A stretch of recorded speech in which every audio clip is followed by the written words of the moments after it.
श्री शिवाय नमस्तुभ्यम। तो अगर आपकी कोई भी ऐसी कामना है जो बहुत ज़्यादा दिनों से अधूरी है और वो विशेष आपकी पूरी नहीं हो पा रही हैं, चाहे वो धन को लेकर के हो, आपकी मनोकामना को लेकर के हो, व्यापार हो, बीमारी हो या फिर नौकरी को लेकर परेशान हो, तो ये वीडियो आपके लिए है। बस आप सभी को 7 चावल और पीले चंदन का एक छोटा सा उपाय करना है और उसे बेलपत्र की बीच की डंडी पे कुछ इस प्रकार से सजाना है जिससे आप सभी के घरों में कोई भी प्रॉब्लम नहीं होगी और जिस इच्छा से आप इस उपाय को कर रहे हो वो विशेष आपकी पूरी ज़रूर हो जाएंगी। ठीक है ना, करिएगा ज़रूर।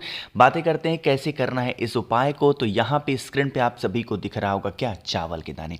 देखो, सबसे पहले आप ये समझ लो कि इस उपाय को करने की कोई तिथि नहीं है। आप चाहो तो मंगलवार को करो, आप चाहो सोमवार को करो, आप चाहो बुधवार को करो, किसी भी दिन कर सकते हो, कोई दिक्कत नहीं है ना। क्या करना है, चावल के 7 दाने लेने हैं जो कहीं से खंडित ना हो, कहीं से टूटे हुए ना हो। इस चीज़ों का विशेष ध्यान देना होगा, ठीक है ना। चावल के 7 दाने लेना, साथ ही साथ आप सभी को बेल पत्र भी लेनी है ना। कितनी, मात्र एक बेल पत्र जो कहीं से कटी फिटी ना हो। और उसके साथ में आप सभी को लेना होगा क्या, पीला चंदन, है ना। अब तरीका समझेंगे।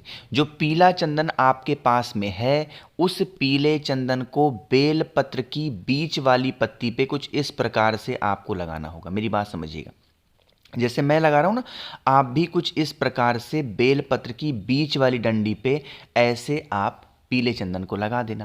पीले चंदन को लगाने के बाद में आपके पास में जो चावल के 7 दाने हैं ना, उन चावल के 7 दाने को इसी पीले चंदन के ऊपर आपको चिपकाना होगा। देखो, एक चीज का विशेष ध्यान दीजिएगा, जो चंदन लगाना ना पीला, वो नीचे की छोटी पत्तियों पे नहीं लगेगा। वो कहां पे लगेगा, बेलपत्र की बीच की पत्ती पे। और एक चीज का और ध्यान देंगे, चंदन सूखा नहीं लगाना है, चंदन आपको गीला करके लगाना है ताकि जो चावल का दाना आप रखोगे, आप चिपकाओगे, वो चिपका रहे। मेरी बातें समझ में आ रही हैं क्या। फिर आप इस बेलपत्र को उठाइएगा, फिर पहुंच जाएंगे कहां पे, महादेव के शिवलिंग के पास में फेस रखेंगे उत्तर दिशा यानी कि नॉर्थ डायरेक्शन। थोड़ा सा और तरीके को समझें। अब महादेव का शिवलिंग तो आपको यहां पे दिखाई दे रहा है। सबसे पहला काम करना है कि आपको इस बार 1 लोटा जल तांबे के लोटे में पहुंचते ही चढ़ा दो। यहां पे कुछ बातचीत नहीं करनी है, कुछ कहना नहीं है, कुछ चढ़ाना नहीं है। जैसे ही पहुंचो सबसे पहले 1 लोटा जल चढ़ाओ। जल चढ़ाने के बाद में जो बेल पत्र पर आपने चंदन और 7 चावल के दाने को रखा है, जिस भी चीज़ों को लेके परेशान चल रहे हो या जो आपकी मनोकामना है जो काफ़ी दिनों से अधूरी है, पूरी नहीं हो पा रही है, उसे भोले शंकर की सबसे प्रिय पुत्री, सबसे प्यारी पुत्री जिनका नाम है माता अशोक सुंदरी, उनके स्थान पे कुछ ऐसे रखना होगा। ठीक है ना। समर्पित करके अपनी बातों को महादेव से, माता अशोक सुंदरी से कह देना, आपकी जो भी कामना होगी वो बहुत ज़्यादा जल्दी ज़रूर पूरी हो जाएगी। ठीक है ना, करिएगा। तो यहाँ पे हम लोगों ने पहले उपाय की बातें कर ली है। आगे बढ़ते हैं अब इस वीडियो के हम लोग अपने दूसरे उपाय की तरफ, जो कि फिर से करना है किससे, मात्र चावल के दाने के साथ में करना है। अब इस उपाय के बेनिफिट समझ लो। 2 फायदे होंगे इस उपाय के। सबसे पहला फायदा तो ये होगा कि अगर आपके घर में धन की कमी होती है, मतलब माँ लक्ष्मी का वास घर में नहीं है, पैसों को लेके पूरी फैमिली परेशान रहती है, तो करेंगे। दूसरा, किसी भी कारण से आपके घर में कर्ज की समस्या स्टार्ट हो गई है। मान लो कभी ज़रूरत थी आप पे घर में, आपने कर्ज ले लिया, चाहे वो बैंक का लोन हो या फिर किसी चीज़ का लोन लिया, किसी से पैसे उधार लिए और आप पैसा चुका नहीं पा रहे हो, या फिर आपने किसी को पैसे दे दिए और वो व्यक्ति पैसा वापस नहीं कर रहा है, तो आप इस उपाय को करेंगे। इसके लिए हम सभी लोगों को चावल का दाना लेना होगा। कितने, मात्र 1 चावल का दाना जो कहीं से टूटा ना हो, कहीं से खंडित ना हो। ठीक है ना। चावल के दाने के साथ ही साथ आप सभी को एक सफ़ेद पुष्प की भी ज़रूरत पड़ने वाली है। किसकी, सफ़ेद फूल की। अब तांबे का लोटा लीजिएगा, उसके अंदर जल भरिएगा, जल के अंदर आपको चावल का 1 दाना डालना है और फिर चावल का दाना डालने के बाद में जो सफ़ेद फूल मैंने आपको दिखाया, उस सफ़ेद फूल को भूल कर भी जो कलश है आपके पास में ये वाला, उस कलश के अंदर नहीं डालना चाहिए। देखो, आप लोग कभी कभी मंदिर जाते होंगे, आप देखते होंगे ना कि लोग क्या करते हैं कि 1 लोटा ले लिया, उसी लोटे के अंदर सब कुछ भर देते हैं, फूल वगैरह। अगर कोई भी फूल किसी भी लोटे के अंदर जल के अंदर आपने डाल दिया तो वो फूल चढ़ाने योग्य नहीं होता है, इस चीज का ध्यान रखिएगा।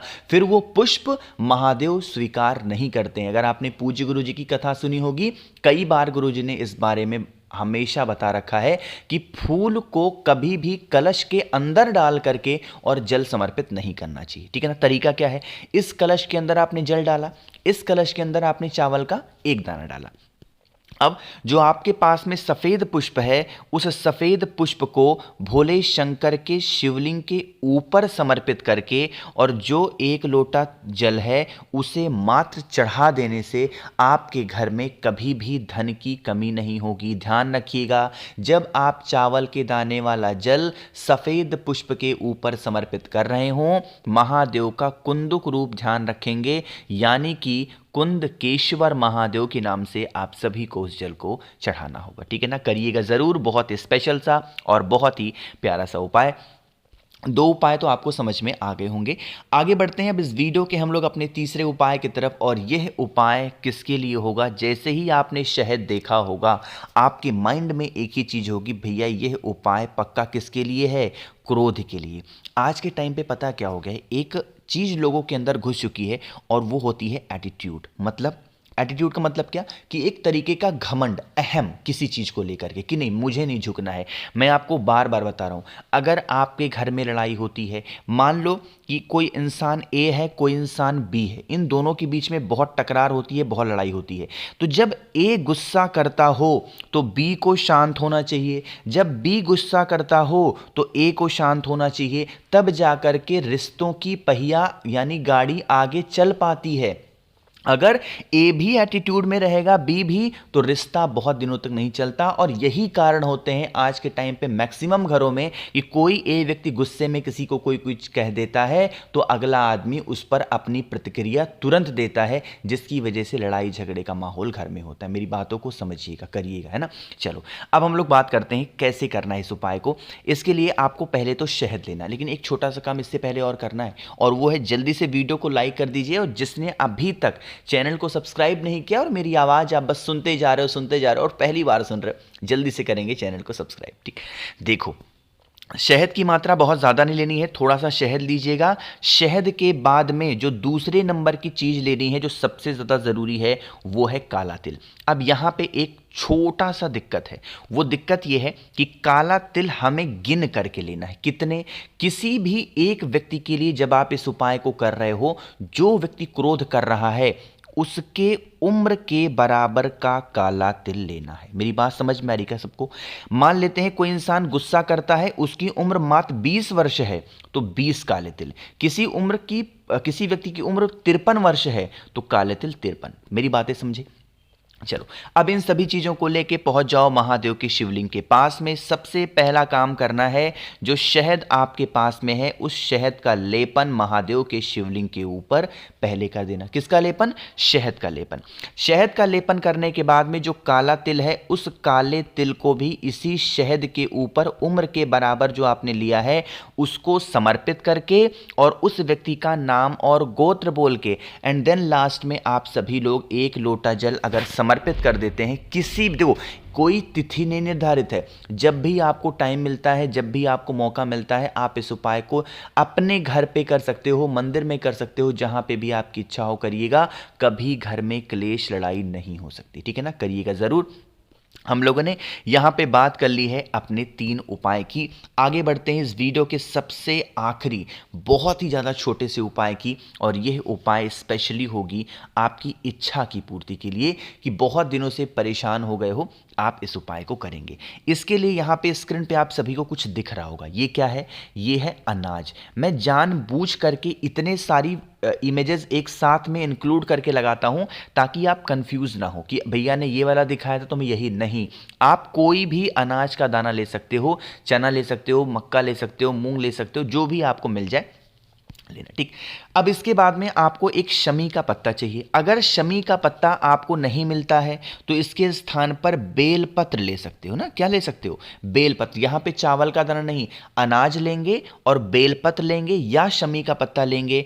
तांबे के लोटे में जल भरिएगा, जल के अंदर कोशिश करेंगे गंगा जल डालने की और पहुंच जाएंगे कहां पे? महादेव के शिवलिंग के पास में। फेस रखिएगा उत्तर दिशा, नॉर्थ डायरेक्शन।